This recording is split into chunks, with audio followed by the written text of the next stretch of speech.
नमस्कार. आजच्या आपल्या स्टोरीचे नाव आहे एक स्वप्नप्रेम. एका छोट्या गावात नैना नावाची एक तरुणी राहत होती.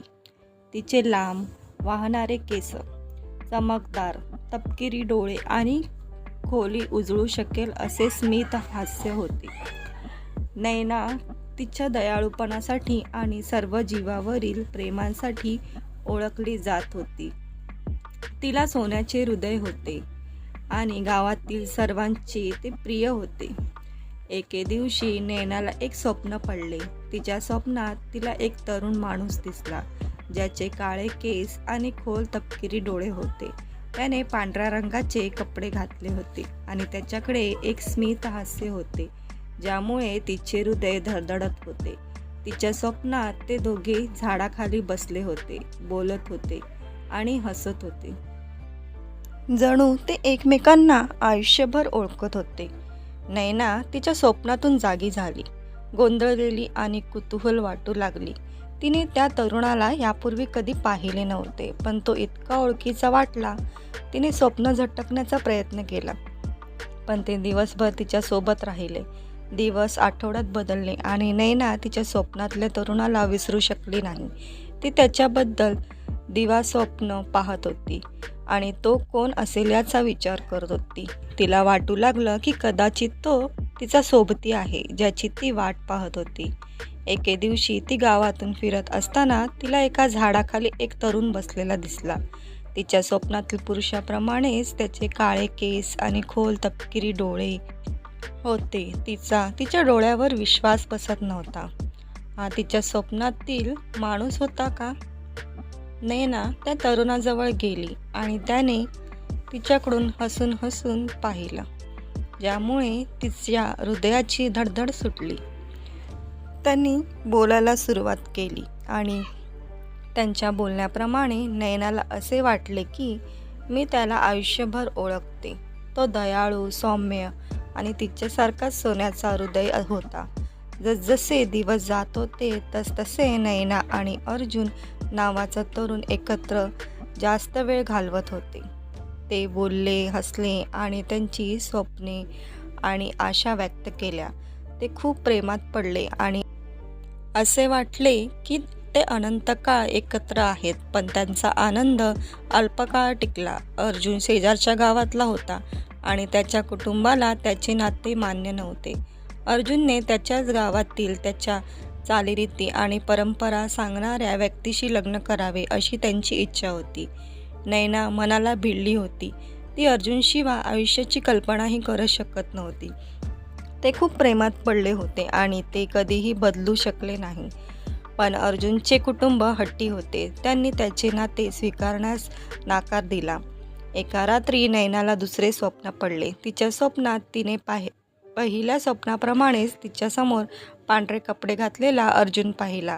त्याने तिचा हात धरला होता आणि तिला सर्व रंगाच्या फुलांनी भरलेल्या एका सुंदर बागेत नेले.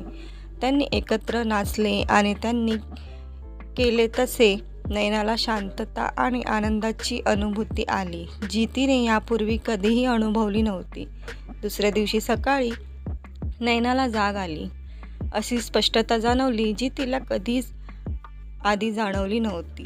तिला काय करायचं आहे ते माहीत होतं. ती अर्जुनच्या गावी गेली.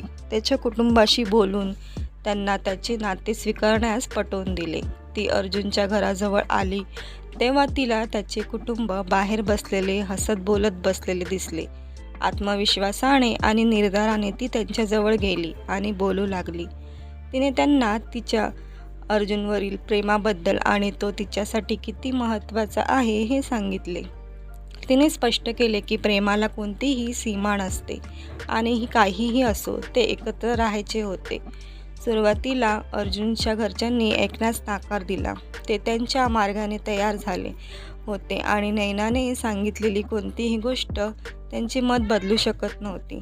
पण नैना ठाम होती. ती दिवसेदिवस त्यांच्याशी बोलली आणि हळूहळू त्यांना तिचा दृष्टिकोन दिसू लागला. दिवस आठवड्यात बदलले आणि अर्जुनचे कुटुंब नैनाला त्याच्या कुटुंबाचा एक भाग म्हणून स्वीकारू लागले. अर्जुन तिच्यासोबत किती आनंदी आहे आणि तिचे त्याच्यावर किती प्रेम आहे हे त्यांनी पाहिले.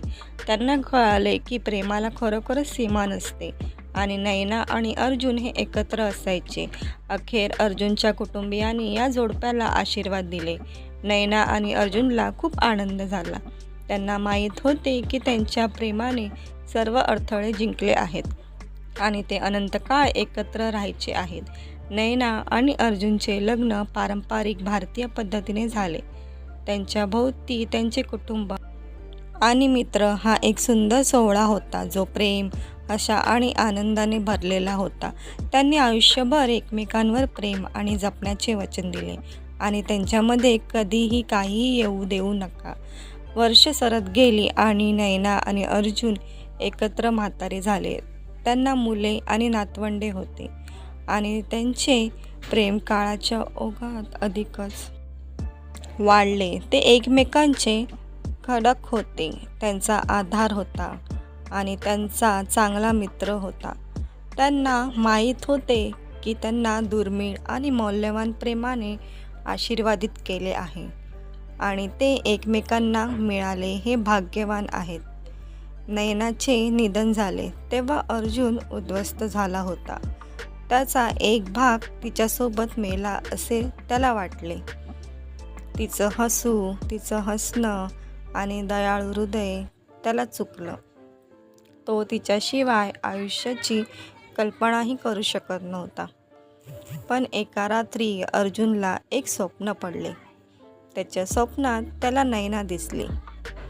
तिच्या स्वप्नात जशी पांढरी वस्त्रे होती, तिने त्याचा हात धरला आणि तिला एका सुंदर बागेत नेले, जसे तिच्या स्वप्नात.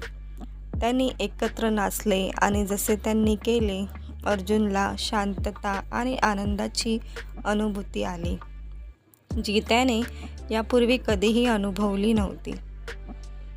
जेव्हा अर्जुनला जाग आली तेव्हा त्याला माहीत होते की नैना अजूनही त्याच्यासोबत आहे आत्म्याने. त्याला माहीत होते की त्याचे प्रेम श्वासात होते आणि ते कधीही बदलू शकत नाही.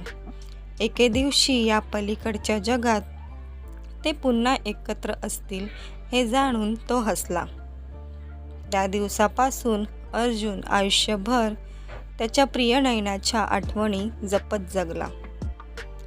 त्याला माहीत होते की त्याचे प्रेम हे एक स्वप्न सत्यात उतरले आहे, एक प्रेम जे वेळ आणि स्थान ओलांडते. इतकं सुंदर आणि दुर्मिळ प्रेम या आयुष्यात आणि पुढेही सदैव सोबत असणार. प्रेम मिळाल्याबद्दल त्याला कृतज्ञता वाटली. स्टोरी आवडल्यास व्हिडिओला लाईक करा आणि चॅनलला सबस्क्राईब नक्की करा.